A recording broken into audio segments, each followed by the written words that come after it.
Welcome everyone to the third session of the Water and Sanitation track of the Green Economy Innovations for Service Delivery Conference. I'm very excited to introduce you to Akin Akinshete from the Water Research Commission. Akin is going to be talking today about SASTEP. SASTEP is the South African Sanitation Enterprise Program from the Water Research Commission. It is a national system of innovation platforms that aims to fast-track the adoption of innovative and emerging sanitation technologies in South Africa. Akin, SASTEP's program manager, will share some of the key opportunities and insights that have emerged through the program. Akin, over to you. If you can please switch on your camera. Thank you. Hi, Claire. Can you see me? Looking good. Go for it. Cool. Thank you very much, Claire. So can I jump right into it? Cool. So good morning, everybody. Unfortunately, I can see you right now, but I know you can see me. So I'm just going to start. So today I'm just going to speak around net cost sanitation through sanitation, resource recovery, and sanitation circular economy. As Claire has mentioned, I work for the Water Research Commission. I'm the program manager for the SASTEP program. SASTEP stands for South African Sanitation Technology Enterprise Program. So firstly, just to get through the admin, I'll just briefly tell you what SASTEP is all about before I jump into the crust of my presentation. So next slide, please. As Claire mentioned, SASTEP is a national systems of innovation for innovative and emerging sanitation technologies. And basically what that means is that we are working with various stakeholders within the sanitation sector, the national and provincial and local government, academia, private institution, and most importantly, our commercial partners. Our commercial partners include entrepreneurs, SMMEs, manufacturers, and businesses within the sanitation sector. And what we are doing invariably is we are capacitating them with emerging and innovative sanitation technologies that can address the enormous sanitation challenges that exist in South Africa. And through technical rigorous demonstration of not only the technology, as well as enabling policies and business model, we feel the way forward is to commercialize this technology and transition into an industrialized sanitation sector that is not only known for the application of innovative sanitation technologies, but becomes one that creates value through creating employment and contributing to economic development in South Africa. And that's the reason why we're not only working with researchers and academia, we are working with business people who understand creating business models, revenue models, and being able to bring all these skills and capacity into the sanitation sector. And that's what's going to lead me to my next, to the topic of my presentation, net zero cost sanitation. Because we've reached an inflection point whereby there are technologies that's able to take the sanitation circular economy and turn it into a revenue base, and that revenue can be used to offset the money that is required to fund sanitation along the value chain. And so speaking, we'll get to a point whereby that is able to pay for the collection, transportation, disposal, and treatment of these sanitation waste, and that gives us the opportunity to provide sanitation to the people who need it the most. So next slide, please.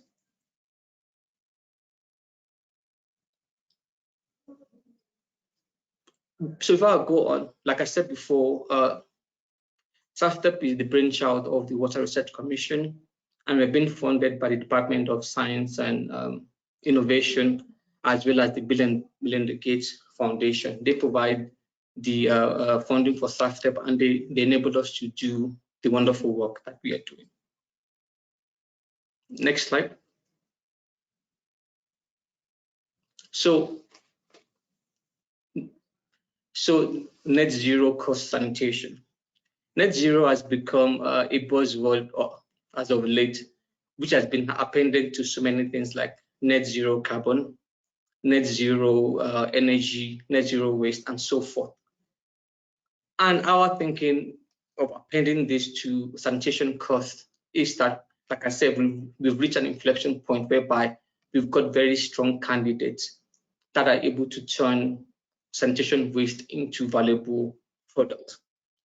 But a disclaimer before I continue, net zero cost is an aspiration and an ideal, but it's an ideal that we need to subscribe to. It's got many challenges and it's not going to be smooth sailing. And some of the challenges are going to be highlighted in my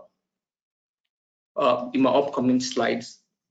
But if we're able to get it right, we're going to get to a particular point whereby the amount of money that's been spent by municipalities to provide sanitation services, especially to non-revenue customers, is going to decrease over time and enable us to get to a particular point whereby we're able to address sanitation challenges in South Africa. So you now ask me, what is net zero sanitation cost? Next slide, please. Net zero cost sanitation is a sanitation value chain that prioritizes resource recovery and the beneficiation of valorized waste products from sanitation.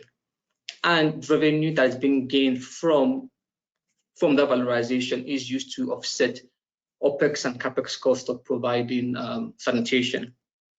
A sanitation net zero cost is a value chain that is sustainable and well integrated to a sanitation circular economy.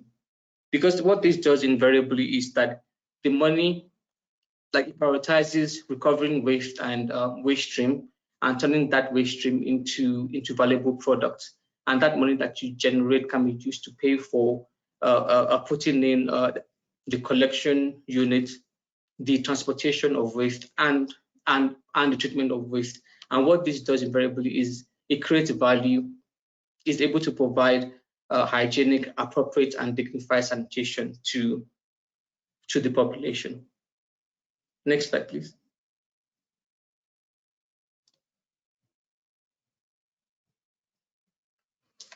So why net zero cost sanitation?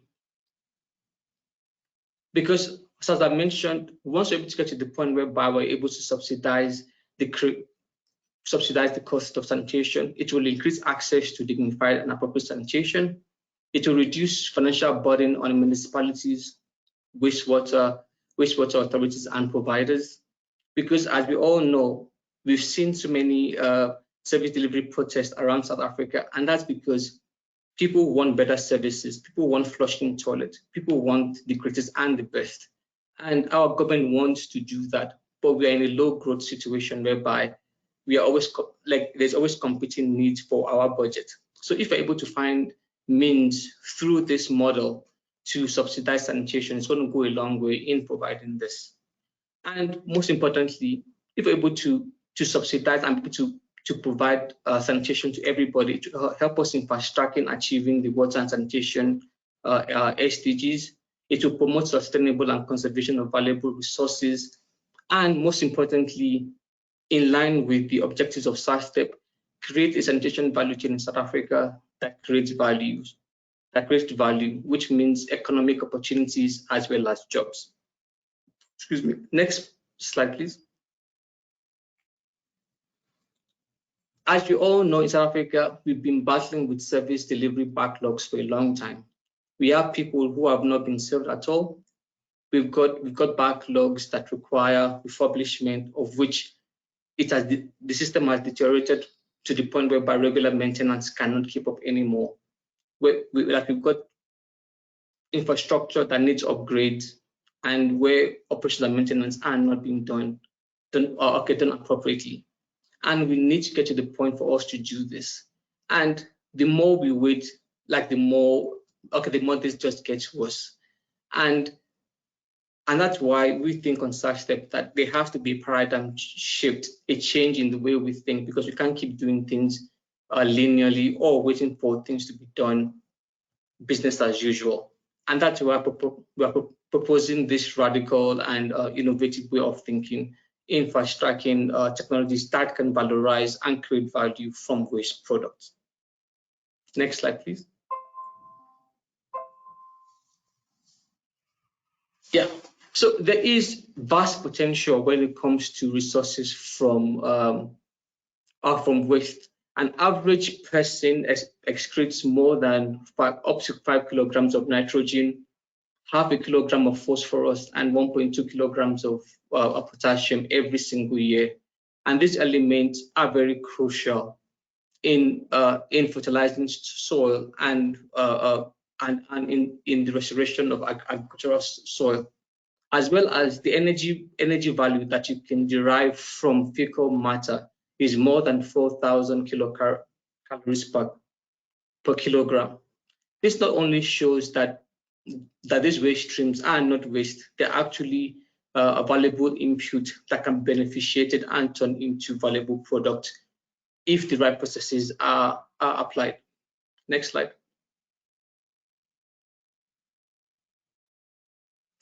So based on a recent study that we just completed on SASTEP, which a job that was done by Frost and Sullivan for the SASTEP sanitation value chain opportunity assessment.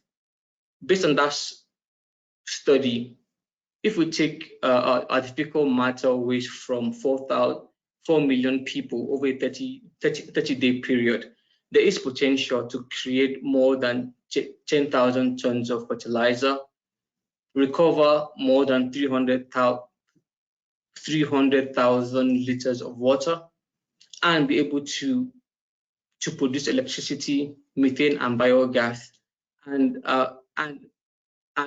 produce 27 billion rand worth of briquettes. Before we jump all of a sudden and start writing our checks for these technologies, like I said, there are challenges that still do exist, and I'll go through them in the upcoming slide. But these numbers are just indicative, just to show us the huge and enormous potential that exists within the valorization of waste matter from our sanitation. Next slide.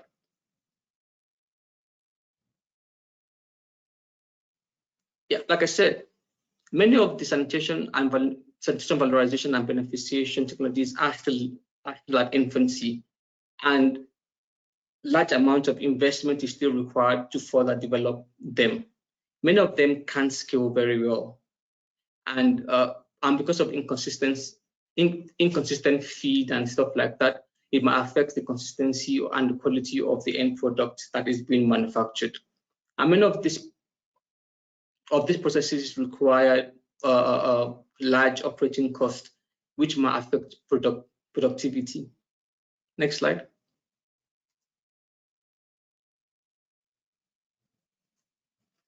Furthermore, the presence of toxic chemicals and the risk of cross-contamination from fecal sludge still exist. And we all know that there's still some social and religious taboo with regards to handling feces, which might affect the uptake and adoption of some of the products. Like you have seen in my previous slide, there is, like where it was mentioned that you can turn this into biochar, of which you can use as briquette for brine. So just imagine right now, if I gave you briquettes for you to brine your meat at your next brine on a Saturday, I'm sure you're going to cringe at that thought. And that's a lot of stuff that people are still dealing with, that we need to get to that point whereby we come to that realization that it's not that bad. But as I will show in my previous like in my subsequent slide, that all these challenges are there. Like I said, they are surmountable, and I'll take you through some of the enablers that can get us there. Next slide, please. Yeah, like I said, so no, firstly, like one of the biggest and the greatest like enabler is governance. So firstly, we need to work with the sector leader, which is the Department of Water and Sanitation, for us to get to the point whereby we have robust policies and regulation in place that can form the bedrock and foundation to develop this concept further. Along with this, like with enabling policy and regulation, is adequate investment in R&D to ensure that we're able to fast track these technologies and take them to the next level. Because once you have policy in place and there is investment, it will drive innovation within this sector. It will bring the commercial partners, it will bring the necessary skills and investment needed to move this forward. And part of like what we are pushing on the SASTEP program is not only to look at things from a technological point of view or from a policy point of view. What also matters is are things like the revenue and business model that goes along with this. And as I mentioned with my example with the briquette for Brian, extensive end user education and awareness is required to speak to the end user to ensure that there is buy-in with regards to the uptake and the use of products derived from fecal matter and sanitation waste. Next slide.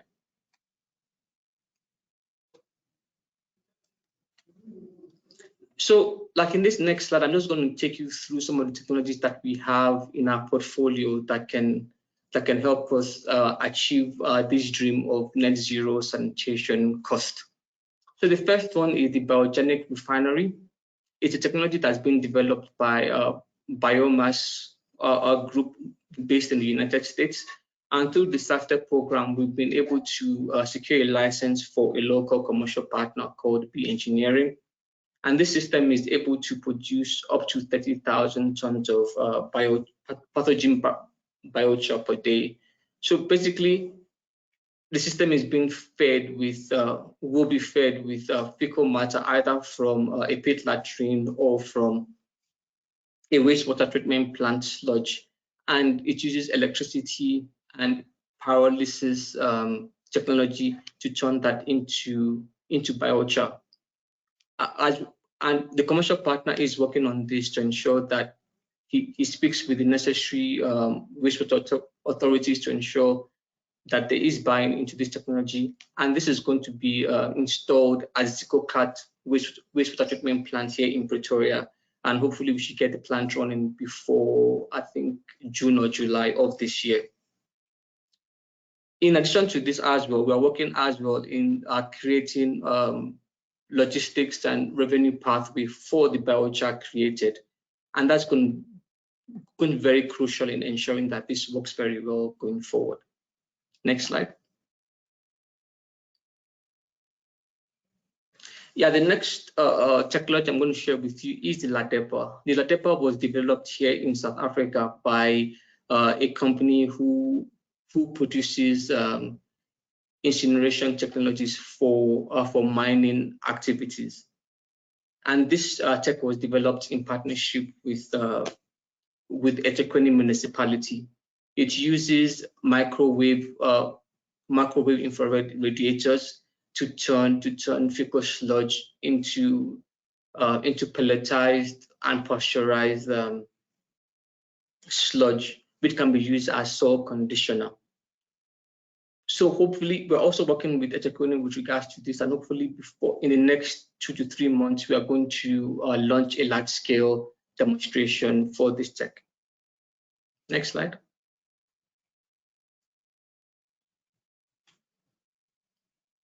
So this the PCS HTC technology. This is a polymeric hydrothermal carbonization technology.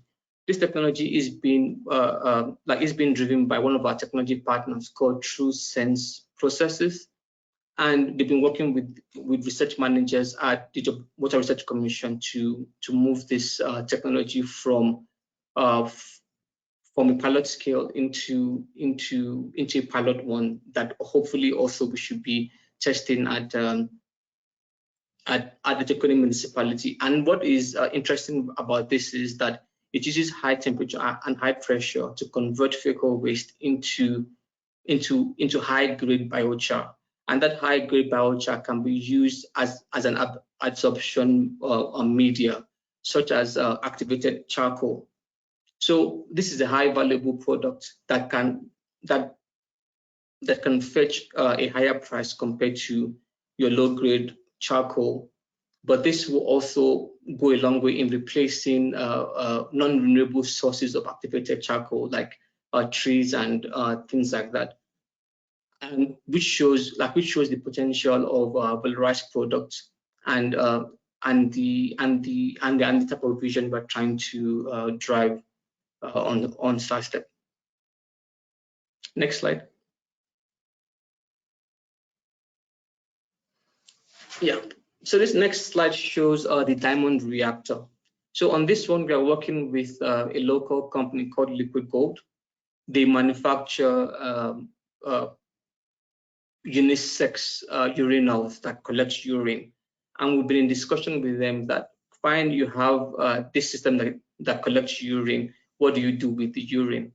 So we've been working with them to produce to develop this reactor that turns urine into STRUVITE, invariably fertilizer. As I've said in my previous slide, like the human urine contains large amount of resources like phosphorus, nitrogen, and potassium, and all that just goes into the wastewater treatment stream and cause issues at wastewater treatment plants.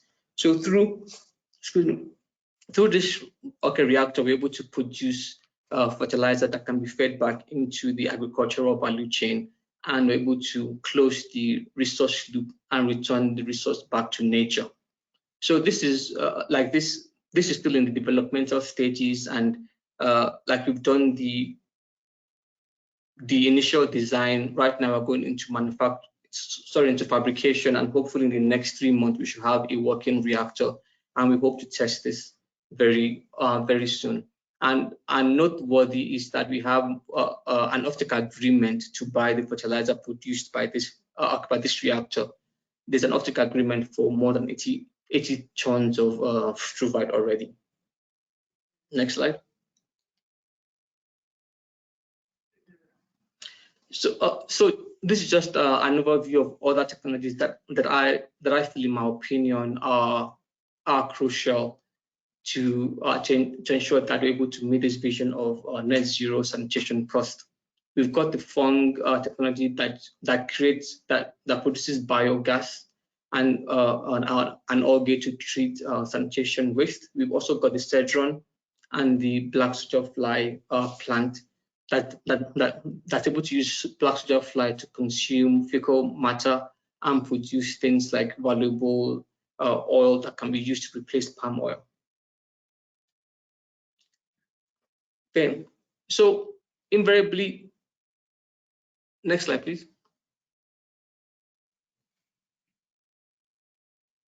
So in conclusion, net zero sanitation has the potential to transform the way sanitation is being delivered in South Africa.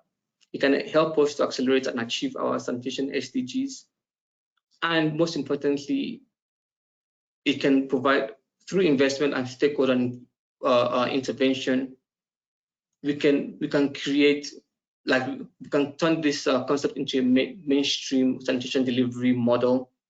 And as I've been able to show you, there are some matured and emerging technologies that are available, and most of this is being tested on our platform as SASTEP. And we hope that in years to come, we'll be able to transition and change the current paradigm to a particular one whereby sanitation is not seen as waste, is seen as a valuable resource, as a feed into a downstream industry that creates value, that creates employment, and create other valuable opportunities within the sanitation value chain. So in conclusion, that's my story. I hope I've been able to convince you and not confuse you that sanitation can get to a particular point whereby it can be zero cost. Maybe not 100%, but at least if we're able to offset maybe 40 or 60% of the cost, it will go a long way in enabling our municipalities and wastewater treatment plants to be able to afford and provide dignified and adequate sanitation to all concerned. Thank you very much, Claire. That's all from me. Thank you. Thank you so much, Akin. That was absolutely fascinating, and really good to see some of the technologies that have that you're trialing. I think to the audience, just a reminder or just a note that there is actually a poll running in this session. We're asking the question as to what would make the biggest difference to making it easier for South African municipalities to trial and roll out innovative water and sanitation solutions in informal settlements. So if you don't mind opening that up and responding to that poll, we'd be really interested to see what the responses are. We haven't got much time left, but Akin, you know, for the municipalities that are here on the call, you've flipped through the technologies that you're currently working with, and they're obviously at various different stages of technology readiness. But if a municipality that's on the call today is interested in trialing one of these sanitation technologies, what kind of support can they expect from you? What is the kind of process? What are they able to kind of participate in the program, and what would they need to do that? Yeah, thank you very much, Claire, for that question. As we're all aware, sanitation sits with municipalities and local government according to the Constitution. And as such, municipalities form a core stakeholder group that we as SASTEP are engaging with, and we work with them hand in hand. Currently, we've got MOUs and MOAs with many wastewater treatment partners and municipal partners. We've got with eThekwini and City of Joburg and Joburg Water, and we're looking to expand that field. We also have an ongoing agreement with SAOGA as well to ensure that we're able to reach districts and local governments that we don't currently deal with. But coming to your question, what needs to be done? So I've got the large portfolio of technologies that needs to be tested. And as I mentioned previously at the earlier part of my slide, we are being funded by the Department of Science and Innovation and the Bill and Melinda Gates Foundation. So we've got funds to test this, some of these products in real life settings. So from that point of view, we just need to get to the point whereby anybody that's interested, and we have an MOU or an MOA in place, once something comes through the door that's exciting, that we feel is appropriate, we will speak to the municipality, and we can work hand in hand in getting that. So basically what we do is, like, what is best for me is a cross-sharing cost agreement with the municipality, whereby we pay some of the cost and they pay some of the cost depending on availability of budget. If it's something that the municipality has the capability, we can also provide technical guidance and technical expertise to ensure that it's done in a scientific and rigorous manner. Because a lot of the questions we get at the WRC is that, have you seen this technology? Does it work? Like, and if we've tested it before, we're able to give that advisory. But if we've not tested, we always go back and we'll propose to you, like, we'll put a contract in place and bring one of our experts on board to do the testing and do the validation, and we can give you our advisory going forward. Well, that sounds fantastic. So it sounds like the first step is connecting with you and getting some of those MOUs or MOAs sorted out up front, and then the path becomes a bit easier. Okay, fantastic. I have noted that there are a few other questions that have come through, but we are unfortunately out of time. So we'll hopefully, Akin, if you are around for the networking sessions later, please do reach out to him and ask him any of these other follow-up questions. I believe your contact details will probably be available as well if anyone else does want to reach out to you for follow-up questions, or to see if there's any potential to contract on a longer term basis. But yeah, thank you so much for your time and for putting together the presentation and letting us know about this program. I think it's very exciting. And yeah, thanks to everyone who is here in the panel and in the audience. Just to note that we're going to go for another 15-minute break. We'll come back for the final session of the day in the water and sanitation stream. So please do come back at 1:00 p.m. And we'll see you guys all a little bit later. Thanks, everyone. Goodbye.